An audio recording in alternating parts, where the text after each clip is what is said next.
Merci pour Linux, mais pas merci pour le reste. Et si Linus Torvalds nous avait tous trollés? Il y a une forme de tragédie dans le monde de la tech, celle des héros devenus mythes, puis institutions, puis instruments de ce qu'ils combattaient. Linus Torvalds est, sans conteste, un génie. Son kernel a changé le monde, il a donné naissance à une révolution open source, à un modèle de collaboration sans précédent, un noyau libre, fait pour les curieux, les étudiants, les bricoleurs, les puristes. Mais si on regarde aujourd'hui, Linux est partout, et surtout là où l'on ne voulait pas qu'il soit. Rappelons que Torvalds n'a pas créé Linux par amour, il l'a créé par frustration, avec Minix, avec l'élitisme d'Unix, avec le monde académique fermé.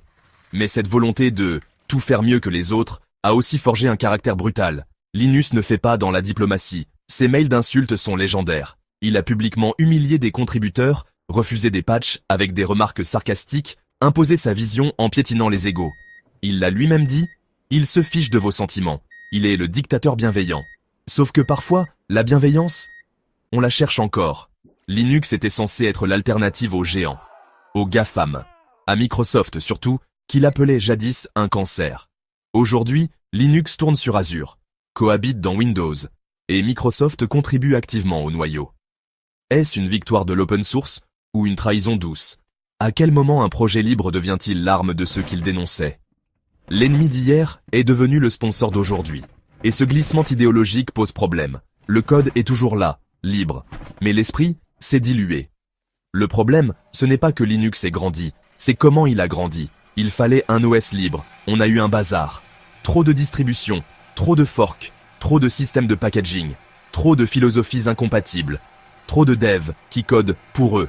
Résultat, un système que les néophytes fuient, que les entreprises adaptent sans contribuer, et qui reste dominé par une élite technique, parfois arrogante, souvent toxique. L'open source, sans guide, peut vite devenir une jungle. Linus Torvalds a créé un mythe, et ce mythe nous dépasse tous. Mais il faut aussi dire que ce n'est pas un saint. C'est un personnage dur, clivant, et si Linux est aujourd'hui un monument, c'est aussi un monument complexe, parfois incohérent. Il nous a libérés des systèmes fermés, pour nous donner un outil que seuls des experts peuvent maintenir. Il a voulu créer une communauté, mais l'a dirigée comme un empereur. Il a combattu Microsoft, pour finir dans son giron. Alors oui, merci pour Linux, merci pour le code, pour la graine semée. Mais non merci pour l'ego, la rigidité, l'élitisme déguisé en mérite. L'open source mérite mieux que des gourous et des trolls de haut niveau. Il est temps que la bienveillance ne soit plus dictée, mais pratiquée. Et que les projets humains soient au cœur de la tech, pas juste les benchmarks. Il faut toujours remercier les bâtisseurs, mais on n'est pas obligé de suivre leurs pas jusqu'au bout de la falaise.